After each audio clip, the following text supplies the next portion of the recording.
What's going on, my credit fiends? Today we're going to be talking about whether you should be leaving a small little balance on your credit cards or if you should just be paying them off in full every single month. And to be honest, this is a common misconception that you should be leaving a balance on there, but I am going to tell you guys the benefits of leaving a balance on there. It just depends on what you're trying to do. The reasons why you would not want to leave a balance on there is because of your credit utilization. Your credit utilization makes up about 30% of your score, so it is the most highest impact besides your payment history. Normally, people think that you need to leave a little small balance to show that credit utilization, to show that you're using that card on your credit profile overall, but you really don't have to. The best is obviously to have less than 10%, as they say, but you don't need to hold up to 10% just to have a good credit score. People also think that it shows that you're being a responsible borrower by having a balance on there and showing that on your credit profile that you have the balance on there and that you're able to pay it off. But in all reality, having a zero utilization is actually pretty good for your score. And having that zero utilization also shows that you're a responsible borrower because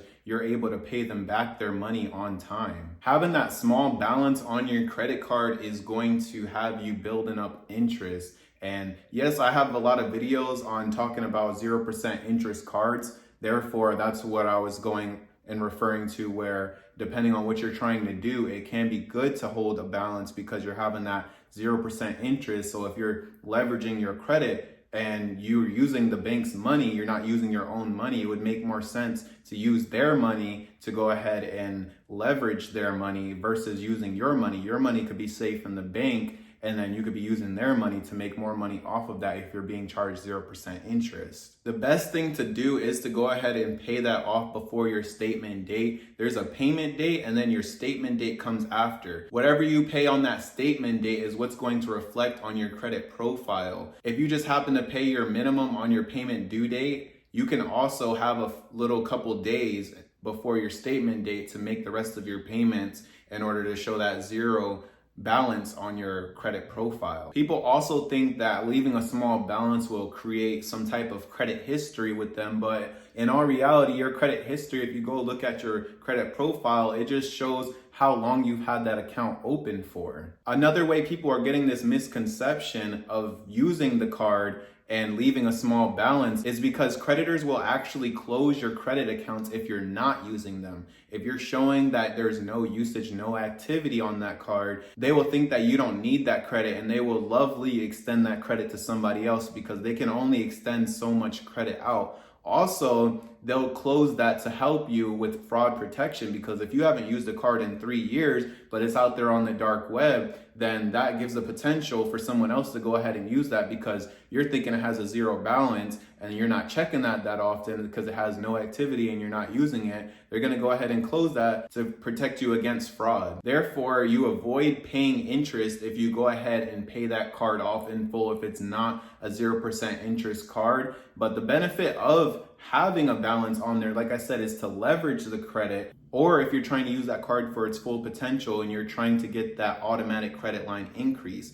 Because if your line is $2,000 or more and you're not spending $2,000, but you want that credit line increase to be automatic and you don't want to necessarily ask them, then obviously it's going to take some time for you to go ahead and use, $500 here or a few $100s and let that start racking up. But you're going to be paying interest if it's not a 0% or at least a low interest credit card. And you can go ahead and use it up to its max, and then you can go ahead and pay that off. And by doing that very often, they're going to see that, hey, this person needs a little bit more of an available credit line, and we're going to extend them a lot more credit. I hope this helped you guys understand that maybe you should not be leaving a small balance on there, that it's really not doing any type of benefit other than you using that 0% interest benefit, or if you're trying to get those automatic credit line increases without asking for the credit line increases. But most of the time, the credit line increases can be asked for every 6 months, and they're a soft pull. There are some companies that do a hard pull, or that say they do a hard pull. Like for instance, I'm pretty sure USAA says that they do a hard pull when you ask for a credit line increase. but I've asked for a credit line increase from them and they've given it to me, and I've seen no effect on my credit score whatsoever as far as the hard inquiries go. That's all I got for you guys. Hey, we fiending for this credit. Make sure you like, subscribe. Go ahead and DM me on Instagram if you need further assistance or you have any more questions. I just created that Instagram, and I'll catch you guys in the next one. We fiending for that credit.